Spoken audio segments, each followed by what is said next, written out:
Assalamualaikum warahmatullahi wabarakatuh.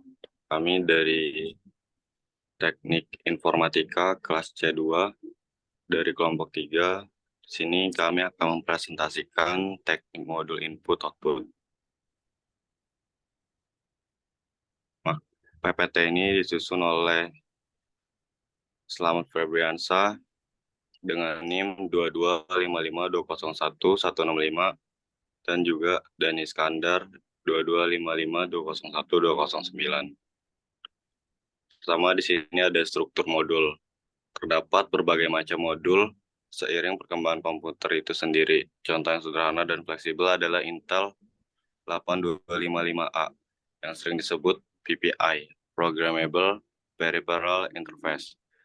Bagaimana kompleksitas suatu modul I/O terdapat kemiripan struktur seperti terlihat pada gambar di samping ini. Antar muka modul ke CPU melalui bus sistem komputer terdapat 3 saluran, yaitu saluran data, saluran alamat, dan saluran kontrol. Bagian terpenting adalah blok logika yang berhubungan dengan semua peralatan antarmuka peripheral. Terdapat fungsi peraturan dan switching pada blok ini. Program data saling dipertukarkan antara CPU dan modul. CPU mengeksekusi program yang memberikan operasi kepada CPU secara langsung, seperti pemindahan data, pengiriman perintah baca maupun tulis, dan monitoring perangkat. Kelemahan teknik ini adalah CPU akan menunggu sampai operasi selesai dilakukan modul, sehingga akan membuang waktu, apalagi CPU lebih cepat proses operasinya. Dalam teknik ini, modul tidak dapat melakukan interupsi pada CPU terhadap proses-proses yang diinstruksikan kepadanya. Seluruh proses merupakan tanggung jawab CPU sampai operasi lengkap dilaksanakan. Untuk melaksanakan perintah-perintah, CPU akan mengeluarkan sebuah alamat bagi modul dan perangkat dari perangkat sehingga terspesifikasi secara khusus dan sebuah perintah yang akan dilakukan. Bisa minta tolong di rotate nggak, Dan?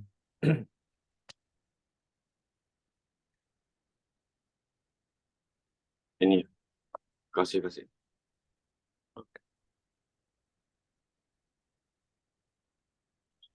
Klasifikasi perintah. Pertama, perintah kontrol. Perintah ini digunakan untuk mengaktifasi perangkat peripheral dan memberitahukan tugas yang diperintahkan padanya. Dua, perintah tes.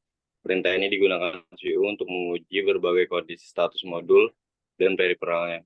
CPU mengetahui perangkat peripheral dalam keadaan aktif dan siap digunakan juga untuk mengetahui operasi-operasi yang dijalankan serta mendeteksi kesalahannya. Pertama, perintah read. Perintah pada modul untuk mengambil suatu paket data, kemudian menaruh dalam buffer internal. Proses selanjutnya, paket data dikirim melalui bus data setelah terjadi sinkronisasi data maupun kecepatan transfernya. Kedua, perintah write. Perintah ini kebalikan dari read. CPU memerintahkan modul untuk mengambil data dari bus data untuk diberikan pada perangkat peripheral tujuan data tersebut. Dalam teknik program terdapat dua macam implementasi perintah yang tertuang dalam instruksi, yaitu memory mapped dan isolated. Kemudian Lanjut, Mas. interrupt driven I/O. Teknik interrupt driven I/O memungkinkan proses tidak membuang-buang waktu. Prosesnya adalah CPU mengeluarkan perintah I/O pada modul I/O. Bersamaan perintah I/O dijalankan modul I/O, maka CPU akan melakukan eksekusi perintah-perintah lainnya. Apabila modul I/O apabila modul I/O Apabila modul I/O telah selesai menjalankan instruksi yang diberikan padanya, akan melakukan interupsi pada CPU bahwa tugasnya telah selesai. Cara kerja teknik interupsi di sisi modul I/O adalah modul I/O menerima perintah, misal read, kemudian modul I/O melaksanakan perintah pembacaan dari peripheral dan meletakkan paket data ke register data modul I/O. Selanjutnya, modul mengeluarkan sinyal interupsi ke CPU melalui saluran kontrol. Kemudian modul menunggu datanya diminta CPU. Saat permintaan terjadi, modul meletakkan data pada bus data dan modul siap menerima perintah selanjutnya. Kemudian Direct Memory Access. Prinsip kerja DMI adalah CPU akan mendelegasikan kerja I/O kepada DMI. CPU hanya akan terlibat pada awal proses untuk memberikan instruksi lengkap pada DMI dan akhir prosesnya saja. Dengan demikian, CPU dapat menjalankan proses lainnya tanpa banyak terganggu dengan interupsi. Dalam melaksanakan transfer data secara mandiri, DMI memerlukan pengambil-alihan kontrol bus dari CPU. Untuk itu, DMI akan menggunakan bus bila CPU tidak menggunakannya, atau DMI memaksa CPU untuk menghentikan sementara penggunaan bus. Teknik terakhir lebih umum digunakan, sering disebut cycle stealing.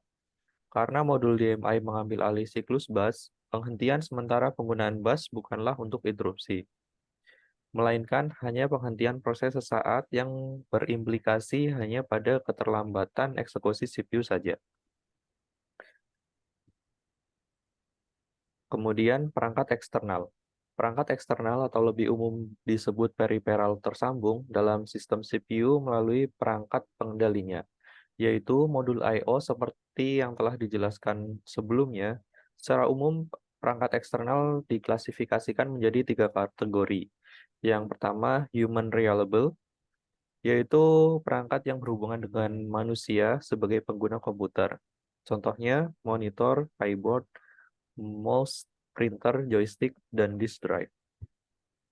Yang kedua, mesin reliable, yaitu perangkat yang berhubungan dengan peralatan, biasanya berupa modul, sensor, dan transducer untuk monitoring dan kontrol suatu peralatan atau sistem. Yang ketiga, communication, yaitu perangkat yang berhubungan dengan komunikasi jarak jauh, misalnya NIC dan modem. Kesimpulannya, dalam menghadapi tuntutan sistem komputasi modern, pemahaman yang baik tentang teknik I/O modul menjadi semakin penting. Dengan menerapkan strategi yang tepat, kita dapat meningkatkan efisiensi dan responsivitas sistem secara keseluruhan. Sekian dari kelompok kami, kurang lebihnya mohon maaf. Wassalamualaikum warahmatullahi wabarakatuh.